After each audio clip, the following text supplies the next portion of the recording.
Today's top stories at NBR. Government Venture Capital Fund makes its sixth investment. Good Spirits Hospitality into trading halt Friday afternoon ahead of the release of audited accounts. Milk processor promises a return to robust profitability. And there's more coming right up.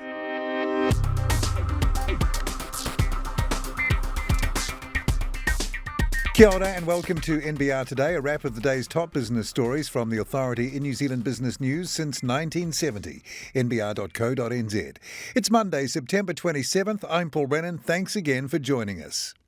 Prime Minister Jacinda Ardern has announced the details of a self-isolation pilot for businesses which would allow vaccinated workers to leave and return to New Zealand while self-isolating at home, not MIQ. 150 people will take part, including some government workers between October and December. Expressions of interest open on Thursday. The government's Elevate Venture Capital Fund has made its sixth investment, committing $17 million to the new deep tech fund Nuance Connected Capital.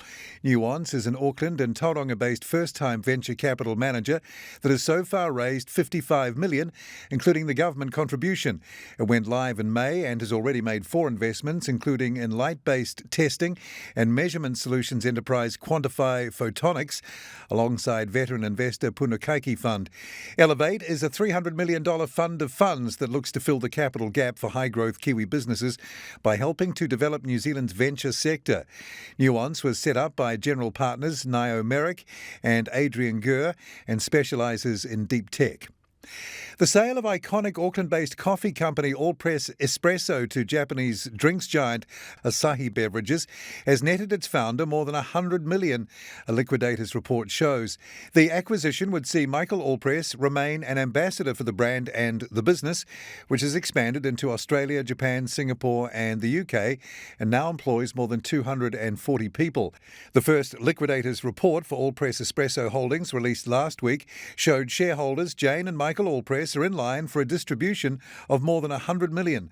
The company was liquidated following the sale to Asahi as it was no longer required. NZX-listed Good Spirits Hospitality went into trading halt on Friday afternoon ahead of release of audited accounts, which tagged going concern issues and a large goodwill impairment.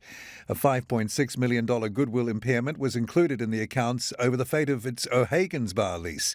The impairment, not included in its unaudited accounts released in August, was the result of the pub's landlord, LJMP, publicly ruling out renewal of the lease. Though GSH had known LJMP, jointly owned by the large GSH shareholder Christy Whiting Vermont and outspoken publican Leo Malloy, intended not to renew, it said it had previously held out hope for renewing the lease. Good Spirits has outstanding facilities with Nomura subsidiary and 24.99% shareholder Pacific Dawn to the tune of $26.9 million, repayable December 2022. Milk processor Sinlay is promising a return to robust profitability after posting a loss for the year to July of $28.5 million as demand from main customer A2 Milk plummeted. The company had warned in May its losses would be $20 to $30 million and announced measures to restore its fortunes, including proposals to axe up to 150 jobs. The result announced this morning confirms previous warnings, with Chair Graham Milne describing the year as unexpected and challenging.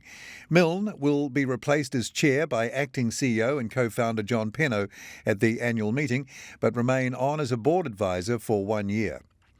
Listed carpet maker Bremworth will stop supplying roughly a fifth of its New Zealand retailers in a review of its distribution network. The move is just phase 1 of the review that will also include the company's Australian retailers, a move the new CEO, Greg Smith, told NBR is the result of trying to improve the consumer experience. The move would see retailers supplied with more prescriptive requirements for how carpet was displayed in stores, among other things. Smith denied rumours that the move was the result of cash flow problems at the manufacturer. Audited results will be released this week. The full details of those stories and more are at nbr.co.nz right now. Tomorrow at NBR, tech sector execs ask government for visa exemption with IT skills shortage exacerbated by COVID, and a look at recent shocks to commodity prices. I'm Paul Brennan. I look forward to being with you again tomorrow from around lunchtime for the morning's NBR trending stories.